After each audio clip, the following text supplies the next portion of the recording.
চেষ্টা আমি করব, কষ্ট আমি সহ্য করব, হারাম এড়িয়ে চলব, চোখের পানি লুকিয়ে রাখব না, আর ফলাফল আল্লাহর হাতে ছেড়ে দেব।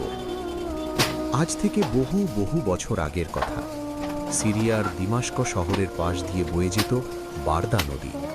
সেই নদীর পানি কখনো কোমল, কখনো উত্তাল, কখনো সূর্যের আলোয় সোনালি হয়ে উঠত, কখনো সন্ধ্যার ছায়ায় গভীর নীল।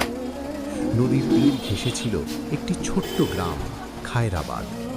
গ্রামটি খুব বড় ছিল না, কিন্তু মানুষগুলো ছিল সরল, পরিশ্রমী আর আল্লাভীরু।